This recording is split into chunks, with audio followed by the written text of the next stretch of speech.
Hey guys! I was sort of tinkering around with Minwu and sort of realized that his FR conditionals are better off the more turns the bosses have, since the force bonus percentage increases are the same regardless of whether it's on turn or off turn when it comes to Minwu's FR. So I decided to just go and try a pure solo run with Minwu, and here it is. It is actually pretty straightforward on this level in particular. Once you enter Minwu's force time and if he has his BT aura up, essentially the fight is over. The bosses will really just kill themselves. To showcase that even further, I decided not to go with any friend support, and I used a Gladiolus LD call here as well, just mainly for the extra defensive support. So the first part of the fight is just racing with the bosses to hit a 100% force gauge. It's actually not a run ender even if the boss enters force time before you. All you have to do is set a defensive call to take the attack and then use Minwu's FR to cancel out the boss's force time. But the reason why you want to hit force time before the boss is mainly because when the boss hits 100% force, boss A will cleanse all debuffs, which includes Minwu's traps, so you have to waste a turn to reapply his Holy Anchor trap, which really isn't as ideal. So hitting 100% force time before the bosses is probably the better way to go. To help you do that, the best or easiest way is to firstly go into BT mode with Minwu here, and you should try to aim to go into BT mode when he's close to 50% or so force gauge. Using his S1, the teleport plus, while it's in plus version, helps a little bit because it deletes the boss's turns, and when the boss's turns are deleted, they actually get a minus 0.5% to their force gauge, so it helps you win the force race.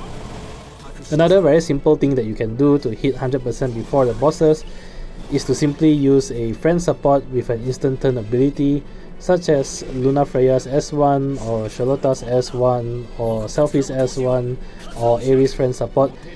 Any of them will do, so you can just bring that person in, spam their instant turn ability to charge your force gauge and get Minwu back. I decided not to use a friend support just to show that you don't really need anything much to get this going. A little bit about the setup here. Firstly, what you want is to make Minwu as slow as possible, so this includes removing all speed passives. Minwu has 3 of them. You just have to go through his character passive list and look for passives with the word speed in them and remove them. Secondly, it helps a lot if you have Minwu at high HP as possible. You don't need any specific artifacts for that. You can just go for his usual attack artifact passives. But the summon passives, which are Leviathan and Bahamut Life Up, really helps, and those should be your default summon passives anyway for all characters. Life Up really helps a lot. If you don't have those, you can also just consider equipping defensive calls on Minwu.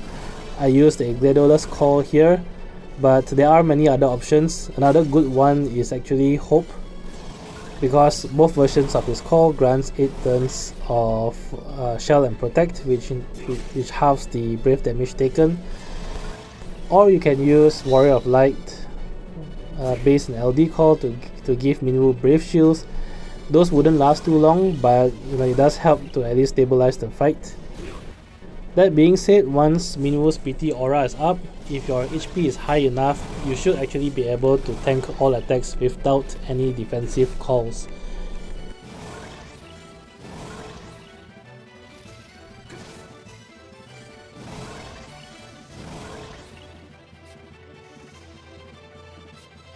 Right here, I decided to use both the Gladiolus call just because I'm about to hit 100% and I want to go into force time on this turn.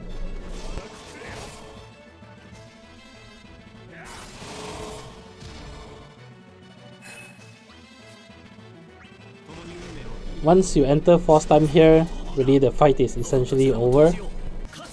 If you feel comfortable enough not having a defensive call, one good option for call ability is actually a Cyan LD call, especially if you have the broadsword ultimate weapon, because with this strategy you will essentially hit 999% force bonus very quickly, as you'll soon see, And you can imagine using a Cyan LD call at 999% force bonus does a crap ton of damage. And you can also consider to pop Brother's Summon at 999%. That will also do like 20 million worth of HP damage by itself. I didn't use any of them. I actually do have another run that I record using both of them, and together Cyan LD call and the Brother's Summon can take out 30 something % of each of the boss's health. So that's certainly an option, but even without, you can easily, very comfortably kill off the bosses within one force time. My Minwu does have a 5/5 ultimate weapon, but I'm very sure that you can do the same run without any ultimate weapon even. Especially since, as I mentioned, you have the leeway of having the Cyan LD call and Brothers as sort of like a final burst damage at the end of force time.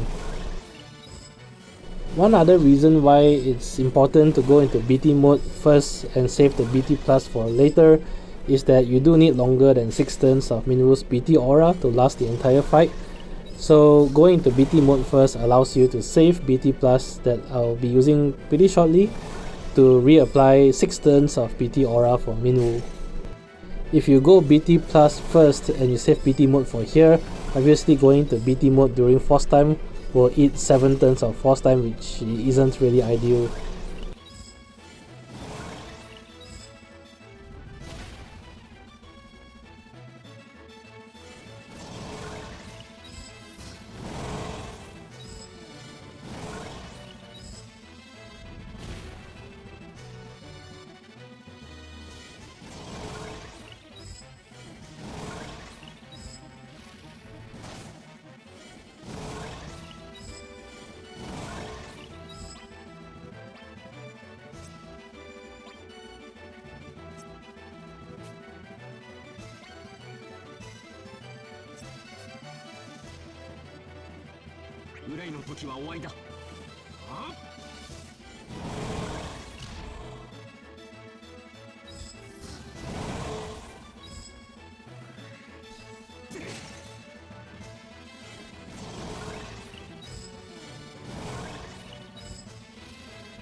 この命をかけて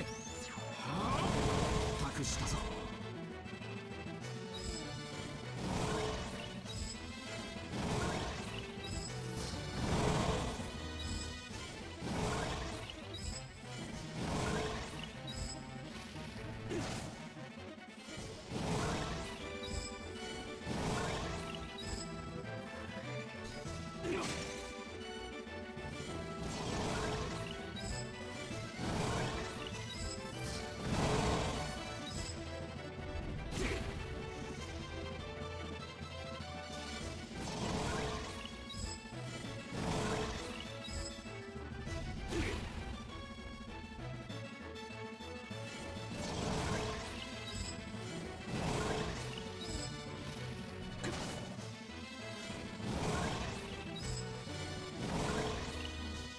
and I'm at 99%. At this rate, right here, you can actually just pop Brother Summon. You will likely just end the boss right there. But like I said, I wanted to try a full run without any friend support or going to summon mode.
So that's it for this run. As always, I hope the video has been helpful, and if you do enjoy the content, please leave a like, comment and subscribe, because it really helps a lot. Till then, I'll see you guys in the next Shinryu fight. Bye!